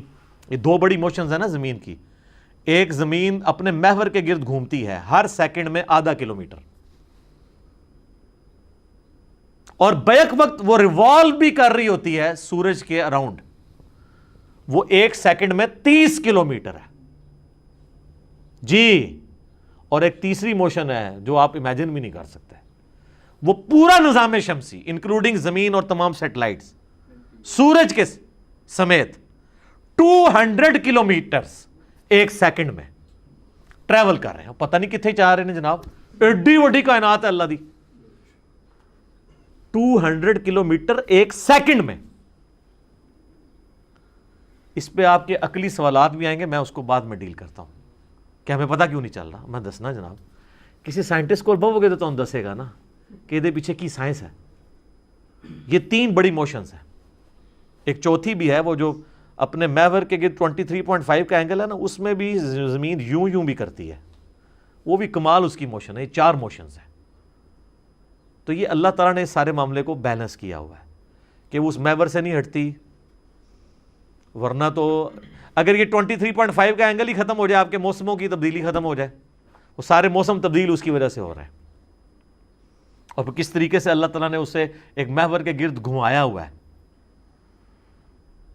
اس کی وجہ سے آپ دیکھتے ہیں جب افریقہ میں گرمیاں ہوتی ہیں ہماری سردیاں چل رہی ہوتی ہیں، جب ہماری سردیاں آتی ہیں ان کی گرمیاں چل رہی ہوتی ہیں. اس طریقے سے کیا معاملات ہیں، یہ تو ایک اللہ تعالیٰ کی قدرت کا شاہکار ہے. سبحان اللہ وبحمدہ عدد خلقہ ورضا نفسہ وزنۃ عرشہ ومداد کلماتہ. تو یہ انہوں نے بڑی دلیل لی تھی، اور اس کے پیچھے آپ کو میں نے بتا دیا کہ انہوں نے اس کا فہم سمجھنے میں غلطی کی. اس میں سکون کا تو لفظ ہی کہیں موجود نہیں ہے کہ اللہ تعالیٰ نے ایک جگہ پہ روک کے رکھا ہے. نہیں، اللہ کہہ رہا ہے میں نے تھاما ہوا ہے اس کو کہ اپنی جگہ سے ٹل نہ جائیں، جو ہم نے ٹریک مقرر کیا اس سے ٹل نہ جائیں. تو خام خواہ اس کے اندر سکون والا معاملہ پیدا کرنا یہ بالکل غلط ہے. اگر کریں گے تو پھر پرندوں کے معاملے میں بھی کریں. یہ میں نے اینٹی وینم پھکی والا الزامی جواب بھی دے دیا کہ سیم وہی یمسکو کا لفظ جو ہے وہ پرندوں کے لیے بھی استعمال ہوا ہے. اب مجھے بتائیں، یہ علماء کو جواب کوئی سائنٹسٹ نہیں دے سکتا، اور سائنٹسٹ کو قرآن کو مولوی نہیں سمجھا سکتا. یہ مشکل کام ہے. اچھا جی، یہ تو ہوگی ان کی بڑی دلیل جس کے اوپر وہ کھڑے ہوئے تھے. اچھا، لیکن یہاں پہ میں ایک جان کے مان پاؤں تو ایک چیز عرض کروں کہ اعلیٰ حضرت نے جو یہ عقیدہ لکھا نا زمین ساکن ہے میں، کہ اللہ تعالیٰ نے زمین و آسمان کو تھام رکھا ہے، کاش ان کا یہ عقیدہ اپنے ملفوظات کے اندر بھی ہوتا. ملفوظات کی آپ پہلی جلد نکالیں، اس کے اینڈ پہ آپ چلے جائیں، دنیا سے جہاں بھی آپ ملفوظات اعلیٰ حضرت اٹھا لیں. اگر کوئی اعلیٰ حضرت کی اپنی ویب سائٹ اعلیٰ حضرت .net جو بریلی کی ہے اس کو کھول لیں، وہ جو ملفوظات کا پہلا حصہ ہے نا، اس کے آخر میں چلے جائیں. 5th لاسٹ کوسچن ہے، آخر سے 5ویں نمبر پہ، کہ ان سے پوچھا گیا کہ حضور غوث کیا ہر زمانے میں ہوتا ہے؟ تو کہتے ہیں اگر غوث نہ ہو تو زمین و آسمان قائم ہی نہیں رہ سکتے. تو اب ہم اعلیٰ حضرت سے پوچھتے ہیں کہ آپ سائنٹسٹ کو تو کرٹیسائز کر رہے ہیں، آپ کو کون پوچھے گا اور آپ کے ماننے والوں کو کہ قرآن میں سورہ فاطر آیت نمبر 41 میں آیا کہ اللہ نے زمین و آسمان تھام رکھے ہیں. زمین و آسمان اللہ تعالیٰ ہمارا ہے کہ اگر ان کو نہ تھامے اور یہ اگر ٹل جائیں تو کوئی ایک بھی نہیں ان کو سنبھال سکتا. تو آپ کس نے کہہ رہے ہیں کہ غوث نے زمین و آسمان کو تھاما ہوا ہے؟ تو اب ہم قرآن کا عقیدہ مانیں یا آپ کا وہ، یا بلکہ ہمیں کہنا چاہیے ہم قرآن سے آپ کا وہ عقیدہ مانیں جو آپ نے زمین ساکن ہے میں لکھا ہے، یا آپ کا وہ عقیدہ مانیں جو آپ نے ملفوظات اعلیٰ حضرت میں لکھا ہے. اور یہ نہ کہیے گا، یہ بعض لوگ اس سے جان چھڑاتے ہیں، وہ کہتے ہیں جی ملفوظات تو ان کے بیٹے نے جمع کیے ہیں، تو بیٹا تو ان کا غوث وقت تھا، تو اس کا مطلب ہے وہ گمراہی وہ مفتی اعظم ہند پھیلا کے گئے ہیں. مصطفیٰ رضا خان نوری جنہوں نے وہ نعت لکھی ہے نا، تو شمع رسالت ہے عالم تیرا پروانہ، ان کا چھوٹا بیٹا تھا. وہ کہتے ہیں انہوں نے جمع کیے ہیں تو اعلیٰ حضرت پہ نہ تھوپیں. سر یہاں یہ بھی آپ کا لیم ایکسکیوز نہیں مانا جائے گا، کیونکہ مزے کی بات آپ کو بتاؤں، جو پہلا حصہ ہے نا ملفوظات کا، وہ اعلیٰ حضرت نے لفظ بلفظ خود پڑھا ہوا ہے. یہ شباشی والی عبارت سے تو جان چھڑا سکتے ہیں کہ وہ بعد میں آئی ہے، بیٹے نے ڈال دی، انہوں نے نہیں کہی ہوگی. پہلے حصے کے اینڈ پہ اعلیٰ حضرت نے ایک ربائی لکھی ہے اس ملفوظات کی شان میں، کیونکہ شاعر تو بہت بڑے تھے نا، تو انہوں نے اپنے ملفوظات کی شان میں کہ میرے بیٹے نے جمع کیے ہیں، اس کو اردو میں انہوں نے پوری ربائی لکھی ہے. یعنی پہلا حصہ اعلیٰ حضرت نے خود پڑھا ہوا ہے. تو اعلیٰ حضرت نے یہ پڑھی ہوئی ہے بات. ویسے بھی آپ کو کتاب پڑھے نا، شروع اور آخر کے صفحے تو بندہ ویسے ہی پڑھتا ہے، انہوں نے پڑھا ہوا ہے کہ اس میں کیا عقیدہ انہوں نے بتایا، اور ویسے ہی ان کا عقیدہ ہے، ظاہر ہے، تو پیش کرتے ہیں. تو جب ہم یہ بات کہتے ہیں کہ قرآن میں تو یہ عقیدہ لکھا ہے کہ اللہ نے تھاما ہوا ہے، اور آپ کہہ رہے ہیں غوث، تو کہتے ہیں غوثوں کی نافرمانی کر رہے ہیں، ان کی گستاخی کر رہے ہیں. تو یہ گستاخی تو اعلیٰ حضرت خود کر کے گئے ہیں. اب یہ باتیں تو میں نہیں کرنی تھی نا، زمین ساکن ہے میں آپ کو صحیح عقیدہ بھی بتانا ہے کہ اللہ نے زمین کو تھاما ہوا ہے، آسمان کو تھاما ہوا ہے. اچھا جی، دوسری بڑی دلیل جو انہوں نے 3 آیات قرآن سے لی ہیں اور اس کے اوپر پورا مقدمہ انہوں نے کھڑا کیا ہے، باقی سب کی سب چیزیں اس کے اندر شامل ہیں. سورۃ البقرہ کی آیت نمبر 22، الذی جعل لکم الارض فراشا، وہی اللہ وہ ہستی ہے جس نے زمین کو تمہارے لیے فرش بچھونا بنایا. سورہ الزخرف آیت نمبر 10، الذی جعل لکم الارض مہدا، وہ اللہ ہے جس نے زمین کو تمہارے لیے گود بنایا. ظاہر انسان مرتا ہے اسی کے اندر دفن ہو جاتا ہے، یہ اسی لیے دھرتی ماں کا لفظ بھی ہر چیز اس کے اندر سموئی جاتی ہے، ایک گہوارہ بنا دیا. اور سورۃ المؤمن جسے سورہ غافر بھی کہتے ہیں، آیت نمبر 64، الذی جعل لکم الارض قرارا، اللہ تعالیٰ نے اس زمین کو قرار کی جگہ، رہنے کی جگہ بنایا. وہ کہتے ہیں جی یہ فراشا کے الفاظ آئے ہیں، فراشن، قرارن اور مہدن، اور وقف کریں گے تو مہدا، فراشا اور قرارا بن جائے گا. یہ میں علماء کے لیے بات کر رہا ہوں. تو وہ کہتے ہیں اس سے یہ ثابت ہوا کہ زمین فلیٹ بھی ہے کیونکہ اللہ نے اس کو بچھونا بنایا اور سٹیبل بھی ہے. سر اس کا یہ مطلب نہیں ہے، یہ قرآن میں کہاں لکھا ہوا ہے کہ زمین فلیٹ ہے؟ کہیں بھی نہیں لکھا. فرش بنانے کا تو یہ مطلب ہی نہیں ہے. فرش بنانے کا مطلب ہے اسے رہنے کے قابل بنایا ہے. یہ آج ہمیں سائنٹسٹ بتاتے ہیں کہ ملینز آف ارتھ کوئکس ہر سال آتے ہیں، بلکہ کیلکولیشن یہ ہے جو پریسائز ہے کہ ہر سیکنڈ میں زمین میں 2 زلزلے آتے ہیں جن کا ایمپلیٹیوڈ کم ہوتا ہے، اگر وہ زیادہ ہو تو زمین برباد ہو جائے. ہر سیکنڈ میں 2 زلزلے، ملینز آف ارتھ کوئکس ہر سال آتے ہیں. تو ان ارتھ کوئکس کے ایمپلیٹیوڈ کو نہ بڑھنے دینا، اس کے باوجود ہمیں سٹیبل رکھنا، اور زمین کی اتنی بڑی بڑی 3 موشنز کے باوجود سٹیبل رہنا، یہ اللہ تعالیٰ نے اسے قرار کی جگہ بنایا ہے اور یہ فراش بنایا ہے. اس کا یہ مطلب نہیں ہے کہ ارتھ فلیٹ ہے. اور سر یہ تو کبھی بھی کسی کا عقیدہ نہیں تھا ارتھ فلیٹ ہے. چاند گول نہیں دیکھتے تھے، شروع سے گول نظر آ رہا ہے، فلیٹ تو کسی کو نظر آتا. اور پھر وہ آپ کو مختلف اوقات میں اس کے جو دھبے ہیں مختلف نظر آتے ہیں. تو اس سے پرانے زمانے کو بھی میں لوگوں کو پتا تھا کہ یہ جو چاند ہے یہ سفیریکل ہے. سورج کی طرف تو آپ غور سے نہیں دیکھ سکتے، چاند کے دھبوں کو تو آپ یوں کرتے ہوئے دیکھ سکتے ہیں، تو پتا تھا یہ سفیریکل ہے. یہ کوئی یہ نہیں ہے کہ صرف گول پلیٹ کی طرح ہے. یہ بھی کہتے ہیں نا گول ہے لیکن فلیٹ ہے، نہیں، یہ سفیریکل ہے، بال کی طرح. یہ سب کو پتا تھا. ہمارے پرانے سائنٹسٹ بھی تھے، ان کو یہ باتیں پتا تھی. تو ان آیات کا انہوں نے بالکل غلط مطلب لیا. یہ مطلب ہمیں سائنٹسٹ بتاتے ہیں. اور سر اسی طریقے سے قرآن حکیم میں جو آیا کہ ہم نے پہاڑوں کو میخیں بنایا ہے کہ زمین ڈولے نہ، تو وہ زمین کو بیلنس کرنے کے لیے ڈائنامک بیلنسنگ ہے اس کی. جیسے آپ کبھی ویل کی بیلنسنگ کرواتے ہیں تو ویٹ ایڈ کرتے ہیں، کوئی چیز گھوم رہی ہو نا تو اس میں بہت تیزی سے ارتعاش پیدا ہوتا ہے، اگر ذرا سی بھی وہ امبیلنس ہو تو وہ بیلنس کرتے ہیں ویٹ ایڈ کر کے. تو زمین پہ یہ ویٹس مختلف جگہ پہ اللہ تعالیٰ نے ایڈ کی ہیں پہاڑوں کی شکل میں. اس کی ڈائنامک بیلنسنگ ہے، نہ کہ اسٹیٹک بیلنسنگ. تو یہ میں سائنٹسٹ بتائیں گے، ظاہر جیولوجی کی فیلڈ کا مسئلہ ہے نا، یہ وہی لوگ بتائیں گے. یہ وہی لوگ بتائیں گے کہ جنہوں نے محنت کر کے آپ کے ہاتھ میں اسمارٹ فون دے دی ہیں جس پہ آپ یوں یوں کرتے ہیں، اپنی تقریریں دیکھ کے خوش ہوتے ہیں. یہ کسی حافظہ اللہ یا دامت برکاتم عالیہ رحمۃ اللہ علیہ کا تو بنایا ہوا نہیں ہے نا، انہوں نے ثابت کر دیا. اور سر زمین کا گول ہونا، اس کی موومنٹ کو تو اب فزیکلی آبزرو کر لیا گیا سیٹلائٹ میں جا کے. اس کے امیجز آتے ہیں، ویڈیوز بھی آتی ہیں. اور سیٹلائٹ صرف کافروں کے چھوڑے ہوئے نہیں، پاکستان کا بھی 80s میں ایک سیٹلائٹ گیا ہوا ہے. دنیا میں کتنے مسلمان ممالک ہیں جن کے سیٹلائٹ اس وقت فضا کے اندر موجود ہیں جو زمین کو گھومتا ہوا، جس میں سے آپ دیکھ سکتے ہیں اس کا گول ہونا بھی، اور لائیو ویڈیوز پڑی ہوئی ہیں. بلکہ میں آپ کو بتاؤں، میرا خود بھی تعلق ایک ایسے ادارے کے ساتھ ہے جہاں پہ ڈیفنس کا کام ہوتا ہے. میں نے فزیکلی، یعنی آپ میرے اوپر تو اس اعتبار سے اعتبار کر لیں کہ جو ہمارے جو میزائل سسٹم کا معاملہ ہے، اس کے اوپر بھی باقاعدہ جو پاکستان کے میزائل چھوڑے جاتے ہیں تو ان کے اوپر کیمرے فٹ کیے ہوتے ہیں اور ریئل ٹائم ڈیٹا نیچے ویڈیو میں ہم آبزرو کر رہے ہوتے ہیں. اور ہمارے کئی میزائل جو ہیں وہ کتنے کلومیٹر اوپر تک جاتے ہیں، 50 کلومیٹر اوپر تک زمین سے.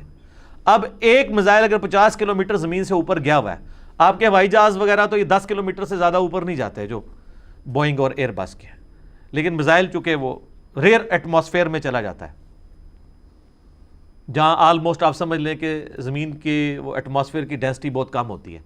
تو یقین کریں وہ اڑنے سے لے کر اس کے گرنے تک کی پوری ویڈیو لائیو آ رہی ہوتی ہے. تو میں نے وہ ویڈیو کئی بار دیکھی ہے. جیسے ہی وہ وہاں سے لانچ کرتا ہے، وہ جیسے ہی وہ ہائٹ پہ جانا شروع کرتا ہے نا، تو کرتے کرتے زمین آہستہ آہستہ گول ہونی نظر آتی ہے، پوری کرویچر گول کی گول نظر آتی ہے، کوئی فلیٹ نہیں ہے زمین. یہ تو مسلمانوں نے آبزرو کیا ہوا ہے، اور سیٹلائٹ جو ہیں وہ پوری دنیا کے اندر موجود ہیں. تو یہ تو وہ منظر ہے جو میں نے ریئل ٹائم دیکھا ہوا ہے. اگر آپ کہیں گے یوٹیوب کے اوپر جعلی ویڈیوز ہیں تو جعلی ویڈیو نہیں ہے. ٹرکی کا بھی سیٹلائٹ ہے, پاکستان کا سیٹلائٹ ہے, اور کئی اسلامی ملک ہیں جن کے سیٹلائٹ جو ہے موجود ہیں, جن کے اندر سے ریئل ٹائم آپ کو دیکھ سکتے ہیں آپ کے زمین موو بھی کر رہی ہے اور زمین جو ہے وہ گول بھی ہے. لہٰذا اب یہ اس معاملے میں کوئی وہم نہیں رہ گیا, اور یہ پوری دنیا کے جو ٹی وی چینلز کا سلسلہ ہے انہی سیٹلائٹ کے اوپر چل رہا ہے. آپ کے موبائل فونز کا سارا سلسلہ یہ آپ سارے مانے ہوئے ہیں. یہ کس کے اوپر چل رہا ہے؟ پوری دنیا کا جو نیویگیشن کا سسٹم ہے ایروپلینز کا, وہ سارے کا سارا اس کے اوپر چل رہا ہے. ہوائی جہاز جو ڈیٹا لے رہا ہے اپنی سمت کا وہ سیٹلائٹ سے لے رہا ہے. تو فزیکلی انہوں نے سب کچھ کر کے بتا دیا, لہٰذا اب اس کا انکار آج کے دور میں تو ناممکن ہے. اب رہا وہ عقلی دلائل جس کے اوپر یہ بات کرتے ہیں کہ جی زمین اگر ہر سیکنڈ میں 30 کلومیٹر جو ہے وہ سورج کے گرد گھوم رہی ہے, جس کی وجہ سے 365 دنوں میں یہ سال مکمل ہوتا ہے, اور ہر سیکنڈ میں آدھا کلومیٹر اپنے محور کے گرد گھوم رہی ہے, جس کی وجہ سے 24 گھنٹے کے اندر ہمارا یہ دن رات کا سلسلہ مکمل ہوتا ہے, اور پھر پورا نظام شمسی 200 کلومیٹر پر سیکنڈ کی رفتار سے سٹار ویگا کی طرف ٹریول کر رہا ہے پچھلے اربوں سال سے, تو ہمیں فیل کیوں نہیں ہوتا؟ یہ وہ کہتے ہیں جی اس کی آپ عقلی دلیل ہمیں دیں. تو ذرا سی چیز پہ بھی آپ بیٹھیں تو فیل ہوتی ہے. میرے بھائی یہ ذرا سی چیز تب فیل ہوتی ہے جب یہ کسی ٹائر کے اوپر کسی زمین پہ ناموار چیز پہ چل رہی ہو. آپ ہوائی جہاز کا کبھی سفر کریں تو آپ کو نہیں پتہ چلے گا کہ ہوائی جہاز اڑ رہا ہے ایک جگہ پہ کھڑا ہوا ہے, حالانکہ وہ آلموسٹ یہ جو بوئنگ 747 اور ایئر بس A380 ہے نا, یہ 1000 کلومیٹر پر آور کی رفتار تک پہنچ جاتے ہیں, اور آپ کو لگا ہوتا ہے ایک ہی جگہ ہے, کیونکہ ایئر کی ریزسٹنس بہت کم ہوتی ہے ایز کمپیئر ٹو زمین کے, تو فیل نہیں ہو رہی ہوتی. تو یہ ساری بات فیلنگ کی ہے. اس کی وجہ سے اس کے اندر یہ بھی نہیں ہوتا کہ کھانا جو ہے وہ کوئی لا کے رکھے تو 1000 کلومیٹر دور چلا جائے گا, وہ ادھر ہی پڑا رہے گا, کیونکہ ساری چیزیں اسی رفتار سے ٹریول کر رہی ہیں. یہ جناب چیز ہے جو کامن آبزرویشن ہے, لیکن common sense is not so common. یہ صدیوں سے لوگ آبزرو کر رہے تھے, لیکن یہ آئنسٹائن کے دماغ میں اللہ نے بات ڈالی. المتوفا 1956 عیسوی 1956 میں فوت ہوئے ہیں. آئنسٹائن جو ہے انسانی ہسٹری کا سب سے بڑا سائنٹسٹ ہے, اس نے سائنس ہی بدل کے رکھ دی ہے. لوگ تو نیوٹن کے اوپر کنکلوڈ کر بیٹھے تھے, لیکن اس نے آ کے نئی جہتیں کھولی, اور اس نے بھی کامن آبزرویشن کی کہ یہ آپ جب ریلوے اسٹیشن کے اوپر کھڑے ہوتے ہیں, ٹرین تیزی سے آپ کے پاس سے گزر جاتی ہے, تو ٹرین کے اندر جو بندہ بیٹھا ہے نا, اس سے ٹرین کے باہر جو بندہ کھڑا ہے نا, وہ تیزی سے پیچھے جاتے ہوئے نظر آتا ہے, حالانکہ وہ ایک جگہ پہ کھڑا ہوتا ہے. اور جو باہر والا تو بیچارہ صحیح آبزرو کر رہا ہوتا ہے کہ وہ تو اس کے پاس سے گزر جاتا ہے. اس کو آپ مزید آبزرو کر سکتے ہیں. کبھی آپ ریلوے اسٹیشن پہ کھڑے ہو نا, تو آپ کے دائیں یا بائیں کوئی اور ٹرین کھڑی ہوئی ہو, اور اچانک وسل ہو اور ٹرین چلنی شروع ہو, اور آپ کے ساتھ والی ٹرین چل رہی ہو, تو آپ سمجھتے ہیں کہ آپ کی ٹرین چلنا شروع ہو گئی ہے. یہ تو آپ نے آبزرو کیا نا. وہ جب آپ دوسری طرف دیکھتے ہیں کہتے ہیں نہیں وہ بھی چلتی ہے. سر یہ ہے تھیوری آف ریلیٹیوٹی جو آئنسٹائن نے آبزرو کر لی تھی, کہ ہم ریلیٹیو دیکھ رہے ہوتے ہیں چیزوں کو.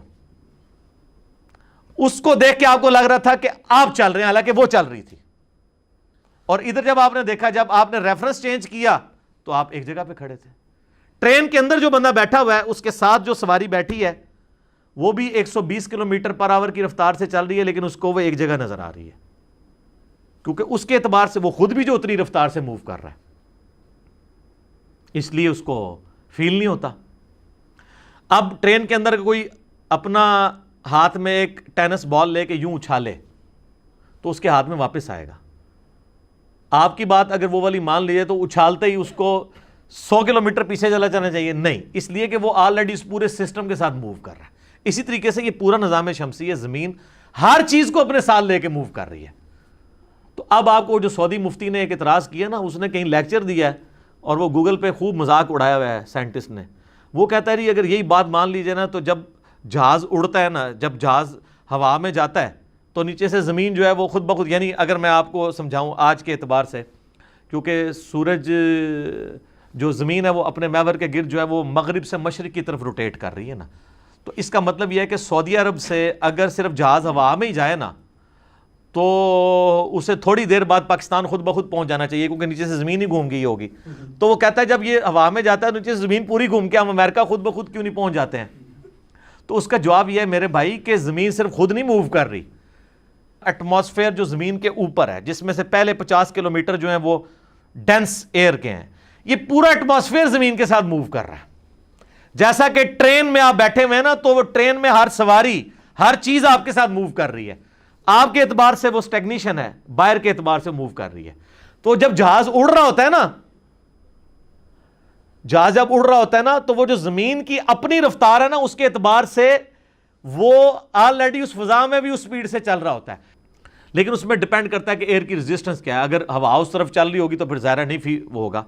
ہواؤں کا رخ بھی ہے. جس طرح آپ اسلام آباد سے کراچی جائیں نا، تو آپ کو اگر 2 گھنٹے لگتے ہیں نا، تو کراچی سے اسلام آباد کے 1.25 گھنٹے لگتے ہیں.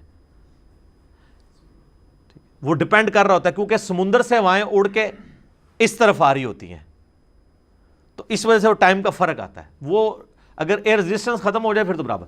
اچھا، اب اس کو سپورٹیو ایک اور دوسری بات ہے، کہتے ہیں یہ جہاز جو نیچے سے زمین غائب کیوں نہیں ہو جاتی؟ تو ان کو یہ بتائیں کہ سیٹلائٹ جو ہے نا، جب چھوڑے جاتے ہیں، آپ کو پتا ہے سیٹلائٹ جس ملک کے اوپر چھوڑا جائے نا، اگر آپ جہاز کو لے جائیں نا خلا کے اندر، پھر واقعی ایسے ہوگا کہ ایک جگہ کھڑا ہوگا نا تو تھوڑی دیر بعد امریکہ پہنچ جائے گا جہاز، کیونکہ خلا جو ہے وہ اس کے ساتھ موو نہیں کر رہی، روٹیٹ نہیں کر رہی. اور یہی وجہ ہے کہ جب سیٹلائٹ چھوڑے جاتے ہیں نا خلا کے اندر، ان کو اینگولر سپیڈ زمین کی دینی پڑتی ہے. ورنہ اگر پاکستان نے سیٹلائٹ چھوڑا ہے نا، تھوڑی دیر بعد وہ چائنا پہنچ جائے گا، اور اس کے بعد پھر آسٹریلیا پہنچ جائے گا، پھر امریکہ پہنچ جائے گا. پاکستان لبدا رہے گا اپنا سیٹلائٹ. وہ کیا کرتے ہیں جب سیٹلائٹ چھوڑتے ہیں نا، تو جس رفتار سے زمین گھوم رہی ہے نا، وہی سپیڈ اس سیٹلائٹ کو بھی دیتے ہیں، تبھی وہ ساتھ ساتھ اس طریقے سے موو کرتا رہتا ہے. سیٹلائٹ سپیڈ میں چھوڑا جاتا ہے، لیکن ایٹماسفیئر کے اندر جو چونکہ پورا ایٹماسفیئر موو کر رہے ہیں، وہاں آپ یہ فیل نہیں کر سکتے. تو یہ وہ جو شیطان اگر آپ کو وسوسہ دلائے کہ جب ہوائی جہاز اوپر جاتا ہے تو وہ خود بخود امریکہ کیوں نہیں پہنچ جاتا، تو آپ تھوڑی سی سائنس سیکھ لیں، آئنسٹائنز تھیوری آف ریلیٹیوٹی پڑھ لیں جو اس نے کامن آبزرویشن کی تھی. اچھا، اب آ جائیں میرے بھائی اس نظریے کی طرف. یہ 2 نظریات ہمیشہ سے انسانیت میں رہے ہیں اور قبل از مسیح ہیں، نبی علیہ السلام سے بھی پہلے کے ہیں. ایک جیو سینٹرزم ہے کہ زمین کائنات کا محور ہے، ہر چیز کے گرد گھوم رہی ہے. اور دوسرا ہے ہیلیو سینٹرزم کہ سورج سینٹر میں ہے، اگرچہ سورج بھی موو کر رہا ہے پورے سولر سسٹم کے ساتھ، لیکن سولر سسٹم کے جو سیٹلائٹ ہیں وہ اس کے گرد گھوم رہے ہیں. لہٰذا یہ کہنا کہ یہ 1615 کے اندر آ کے گلیلیو نے یہ جو ہے وہ مصیبت انسانیت کو ڈالی، اس سے پہلے کسی کا عقیدہ نہیں تھا، ہمیشہ سے تھا. سر گلیلیو تو ہے 1615 میں اس نے ٹائڈز کے اوپر اپنی کتاب لکھی ہے. گلیلیو سے بھی 600 سال پہلے البیرونی جو مسلم سائنٹسٹ تھا، 1973 عیسوی میں پیدا ہوئے اور 1050 عیسوی میں فوت ہوئے، 8 سے 1000 سال پہلے. ان کی کتابیں دنیا میں موجود ہیں جس میں انہوں نے زمین کو گول بھی لکھا ہے اور زمین کا سرکمفرنس پورا معلوم کیا ہے انہوں نے، جو سب سے ایکوریٹ سرکمفرنس ہے اتنے لمیٹڈ ریسورسز کے ساتھ. صرف 2% کا ایرر ہے آج کے ساتھ. اس بندے نے اس وقت کیلکولیٹ کیا سمپل میتھمیٹکس کے ذریعے. تو وہ البرونی بھی اس میں لکھتا ہے کہ زمین جو ہے وہ موو کرتی ہے. تو یہ گلیلیو کے کھاتے میں ڈال دیا ہوا ان لوگوں نے. یہ تو مسلم سائنٹسٹ کا بھی یہ نظریہ تھا. گلیلیو کو تو سزائیں بھگتنی پڑی چرچ سے، لیکن پھر اس کے مشن کو آگے لے کے چلا نیوٹن. لیکن البیرونی کو آپ نہیں ثابت کریں گے کہ سلطنت عباسیہ نے کوئی سزا دی ہو کہ تو نے قرآن کے خلاف عقیدہ رکھ لیا. اس کا مطلب ہے کہ سلطنت عباسیہ کے دور کے اندر بھی قرآن کے خلاف اس عقیدے کو نہیں مانا جاتا تھا، ورنہ تو البیرونی کو ٹانگ دیا جاتا. اچھا، آپ ان مسلم سائنٹسٹ کا تعارف گوگل میں جا کے پڑھیں تو وہ بھی خود ان کی تعریف کرتے ہیں کہ یہ لوگ اس وقت اتنے انٹلیکچوئل تھے اور مسلمان ان کو آن کرنے کے لیے آج تیار نہیں ہو رہے. وہ الٹا مسلمان تو ان کے اوپر کفر کا ہی فتویٰ لگا دیں گے. تو یہ بالکل ان کی نان سینس اپروچز ہیں. اچھا، اعلیٰ حضرت اس کتاب میں نا، آپ کو پتہ ہے یہ مین جو بندہ ہے نا کوپرنیکس ہے، جس نے یہ سارا سیٹلائٹس کے اوپر پوری ورکنگ کی. اس کے بعد کیپلر اور پھر گلیلیو اور پھر نیوٹن، یہ 4 بڑے بندے ہیں. تو اعلیٰ حضرت نے نا اس میں لکھا ہے اپنی کتاب کے اندر، کوپرنیکس کی بدعت ضلالہ. وہ لوگ جو بدعت کو مانتے ہی کوئی نہیں ہے، جن کے اپنے اعمال کے اندر میں نے کہا چلو بدعت ضلالہ کا لفظ تو انہوں نے یوز کیا ہے. اور اس طریقے سے آئنسٹائن کو بھی انہوں نے برا بھلا کہا. بہرحال ایک پازیٹیو چیز ہے کہ انہوں نے امام غزالی والا مسئلہ حل کر دیا. امام غزالی نے کیمیائے سعادت میں لکھا تھا کہ سورج زمین سے 160 گنا بڑا ہے, اور اعلیٰ حضرت نے اپنی کتاب زمین ساکن ہے میں لکھا ہے کہ سورج زمین سے 13 لاکھ گنا بڑا ہے. ایک بات وہ مان گئے کہ بزرگوں کے پاس جو علم سائنس تھا وہ کمزور تھا, اور ظاہر اعلیٰ حضرت نے خود کوئی انوینشن نہیں کی ہے, ہمارے فلکیات کی چیز انہوں نے کوٹ کی ہے. پھر وہ اعلیٰ حضرت اس میں کہتے ہیں کہ جب یہ 13 لاکھ گنا بڑا ہے تو اور گریویٹیشنل فورس بھی ایگزسٹ کرتی ہے, تو اگر سورج کے گرد زمین چکر کاٹ رہی ہوتی ہے, عقلی دلیل وہ دے رہے ہیں, تو 13 لاکھ بندے اگر ایک طرف کھڑے ہوں اور ایک بندہ ایک طرف ہو تو 13 لاکھ بندے اس ایک بندے کو گھسیٹ نہیں لیں گے اپنی طرف. تو کہتے ہیں کب سے یہ زمین جو ہے نا سورج کے اندر جا کے گر کے ختم ہو گئی ہوتی ہے اگر ہم آپ کی یہ والی بات مان لیں کہ اس کے گرد روٹیٹ کر رہی ہے قوت کشش ثقل گریویٹیشنل فورس کی وجہ سے. تو اس کا سائنٹیفک آنسر یہ ہے, اعلیٰ حضرت کے ماننے والوں کو ہی دے سکتے ہیں, ظاہر وہ تو اللہ کے پاس جا چکے ہیں, کہ صرف سینٹریپیٹل فورس نہیں ہوتی ہے, سینٹریفیوگل فورس بھی ہوتی ہے, اور یہ دونوں فورسز جب بیلنس ہوتی ہیں نا پھر کوئی چیز کسی دوسری چیز کے گرد روٹیٹ کرتی ہے. تو وہ جو زمین جا کے سورج میں گر نہیں جاتی وہ اس وجہ سے کہ زمین کو اللہ نے رفتار اتنی دی ہے گھومنے کی کہ وہ رفتار سینٹریفیوگل فورس, وہ فورس جو سینٹر سے آپ کو دور کی طرف لے کے جاتی ہے, وہ اتنی فورس ہے کہ اس کو اندر گرنے سے روکتی ہے. اور اس کو آپ آبزرو کریں گے موت کے کنویں کے اندر, موٹر سائیکل جب سپیڈ میں گھومتا ہے تو وہ موت کا کنواں جو سرکس میں ہوتا ہے تو وہ اس کے اوپر تک آ جاتا ہے, تو بیچ میں کیوں نہیں گرتا؟ اپنی سپیڈ کی وجہ سے. لیکن اگر تھوڑا سا اوپر چلے گا تو باہر جا کے ضرور گر جائے گا. تو زمین کی بھی ذرا سی فورس ڈسٹرب ہوتی تو زمین سورج کو چھوڑ کے بھاگ جاتی, اور ذرا سی کم ہوتی تو سورج کے اندر گر کے فنا ہو جاتی. یہ اللہ نے بیلنس کیا جی. اللہ اکبر کبیرہ والحمدللہ کثیرہ وسبحان اللہ بکرۃ واصیلا. God is the only explanation of all the physical phenomena in this universe. خدا ہی وضاحت ہے ان تمام چیزوں کی. آپ گھر میں بھی تجربہ کر سکتے ہیں, کسی چھوٹی سی بالٹی کے اندر یا جگ کے اندر ایک وہ بنٹا رکھ کے آپ شیشے کی گولی اس کو یوں گھمائیں تو آپ دیکھیں وہ دیواروں سے اوپر چڑھتی. کیوں؟ وہ اس کے اندر اس سپیڈ کی وجہ سے ایک سینٹریفیوگل فورس جو اسے سینٹر سے دور رہنے پہ مجبور کرتی ہے وہ پیدا ہوتی ہے. تو زمین کو جو اللہ نے سپیڈ دی ہے نا سورج کے گرد 30 کلومیٹر ایک سیکنڈ میں, یہ سپیڈ اس کو مجبور کرتی ہے کہ سورج سے دور بھاگے, اور سورج جو اس کو کھینچ رہا ہے نا وہ 13 لاکھ بندے جو کھینچ رہے ہیں وہ اسے مجبور کرتے ہیں کہ سورج کے اندر گر جائے. تو وہ سپیڈ اتنی دی ہے اللہ تعالیٰ نے کہ وہ نہ وہ حاوی ہوتا ہے نہ یہ حاوی ہوتا ہے, اور بیلنس ہو کے ایلپٹیکل آربٹ کے اندر وہ گھومتی رہتی ہے اور بیلنس رہتی ہے. یہ اللہ کے کام ہے جی. تو باقی باتیں کرنے کو تو بہت زیادہ تھیں, خیر ابھی بھی بہت زیادہ ہو گئی ہیں, لیکن یہ میں نے مقدمہ پورا اس لیے کلیئر کیا کہ آندہ کوئی 1000 وسوسے بھی آئیں نا علماء دین کی طرف سے یا سائنٹسٹ کی طرف سے, دونوں میں نے کور کیے ہیں, وہ کم از کم آپ کو سمجھ آنا شروع ہو جائیں. باقی پھر بھی میں آخر میں کہوں گا کہ میرے جو 3 لیکچرز ہیں, who is Allah in the light of latest scientific facts, اور who created God Richard Dawkins کی کتاب دا گاڈ ڈیلوژن کا جو میں نے پوسٹ مارٹم کیا ہے, اور تیسرا میرا لیکچر قرآن ورسز ماڈرن سائنس. یہ تینوں کا لنک بھی ہم اپنی ویڈیو کے نیچے دے دیں گے. کئی باتیں جو آج میں نے سکپ کی ہیں وہ انشاءاللہ اس کو سننے کے بعد آپ کو کلیئر ہو جائیں گی. تو یہ جو اس کو قرآن و سنت کا مسئلہ بنا کر پیش کیا جا رہا ہے یہ بالکل زیادتی کر رہے ہیں. قرآن و سنت اس کی سپورٹ کے اندر نہیں ہے. کچھ احادیث بھی انہوں نے پیش کی تھی وہ میں نے سکپ کر دیں اس لیے کہ وہ خود آؤٹ آف کنٹیکسٹ ہیں, وہ اس کے ساتھ ریلیٹڈ ہے ہی نہیں ہے. تو اصل چیز مقدمہ قرآن کے اوپر کھڑا ہوا تھا وہ میں نے بیان کر دیا, اور جو احادیث تھیں ان کی جو انہوں نے مین احادیث لی میں نے اس کی انٹرپریٹیشن بھی بیان کر دی ہے تاکہ آپ کو معاملات سمجھ آ جائیں. ایسا نہ ہو کہ ایک نوجوان آدمی جس طرح آج کل لوگ جو ہے وہ متنفر ہوئے ہیں. میں پھر وہ آخر میں وہی بات کروں گا کہ عامر خان نے پی کے فلم بنا کے جو لوگوں کے متس توڑے تھے اور ہندوازم کی کمزوریاں لوگوں پہ ہائی لائٹ کی تھیں, ہمارے لوگوں نے یہ اچھا اس نے تو پی کے فلم بنائی نا, وہ کہتے ہیں اس کو کہتے ہیں سازش کی ہے, یہ پاکستان والا پی کے ہے کیونکہ ہماری فلائٹس بھی ہوتی ہیں نا پی کے. تو انہوں نے جو ہے انڈین فلم بنائی ہے جو یہ اس نے اسلام کی بدنامی کر دی ہے کہ جی زمین ساکن ہے اور قرآن کا یہ عقیدہ ہے. اور آپ دیکھ لیں کسی مولوی کی جرت نہیں ہو رہی ہے کہ, اور جن لوگوں نے کلپ بھی بنایا میں نے وہ دیکھے, انہوں نے ان کے دلائل کا جواب نہیں دیا، بس یہ کہہ دیا کہ نہیں ایسا نہیں ہے، یہ ایسا ہی ہے۔ تو قرآن سے جو دلائل پیش کر رہے ہیں آپ بتائیں کہ آپ کو سمجھنے میں یہاں پہ غلطی لگی ہے اور حقیقت یہ ہے۔ ٹھیک ہو گیا جی؟